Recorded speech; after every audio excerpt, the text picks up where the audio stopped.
Here's your standard piece of RG6 cable for cable TV or satellite TV. RG6 grade is for digital quality, so that's what you'll want to get.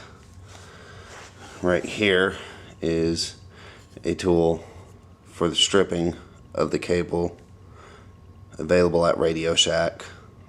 Costs like 15 bucks if you want to purchase one for yourself.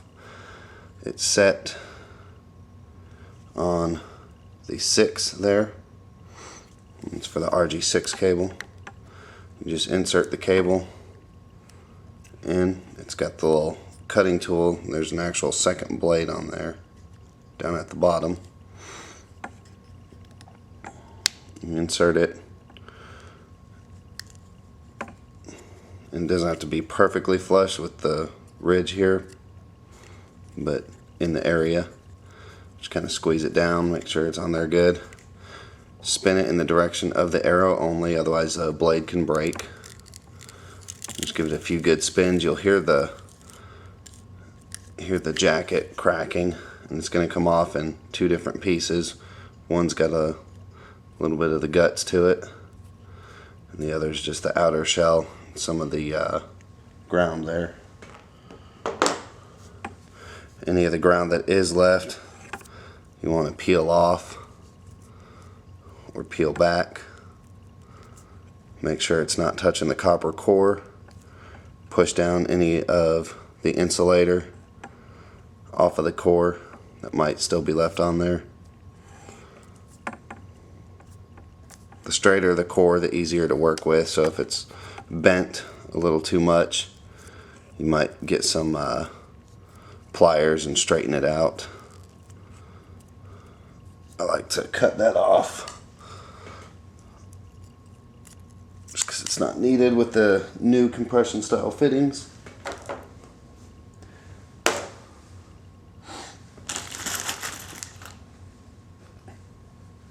Here is the compression style fittings. Got the end here that screws onto the TV or onto the satellite or splice, whatever you got, splitter. Basically, just insert the cable in and push it down until the insulation lines up flush with the top of the inside.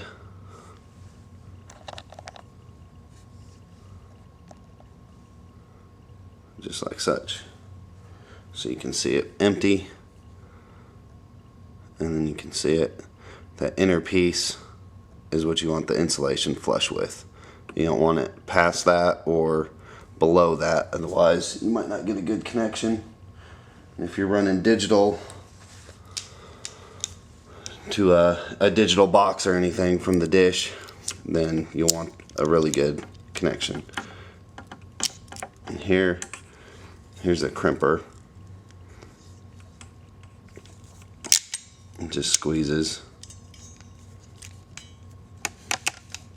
I can unlock it.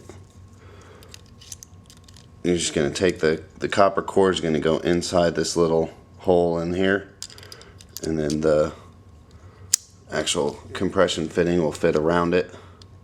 And you just push it all the way in and squeeze together.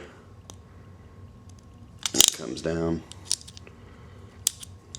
And you got a connector. Make it nice so as not to damage any equipment. Trim off the little excess. I don't know if this'll. There we go. Miracle Edge scissors. Cut through just about anything.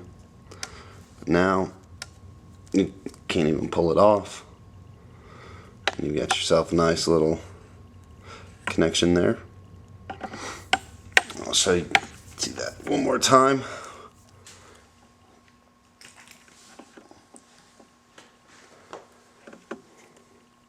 Take your stripping tool, put it in, semi-flush with the ridge there. Spin in the direction of the arrow.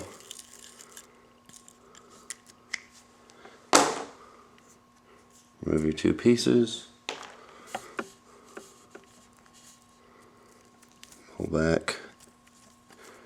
You have the grounding. Make sure the insulation is off of there. Take your fitting.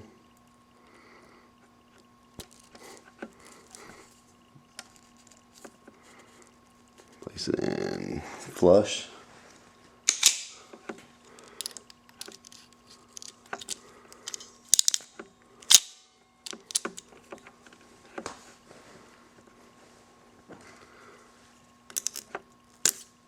Cut the excess off.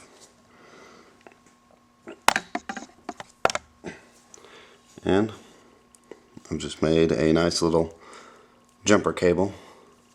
It's not very long, probably about 3 or 4 feet long.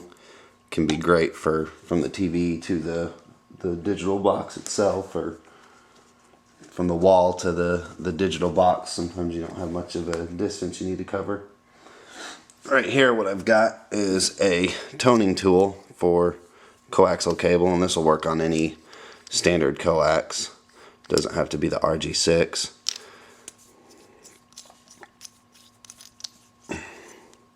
Just takes this little battery here. I've never actually bought a battery for this thing. I got this secondhand from somebody and haven't had to replace the battery. So I guess it lasts for a long time. Pretty ear piercing little light. Lights up on the top. And you just stick this on one end, and this is the piece that actually makes the sound. So if you can test an actual cable like that, but you need a little jumper.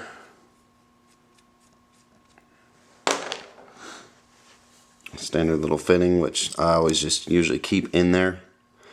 Put it on. Put your cable on that.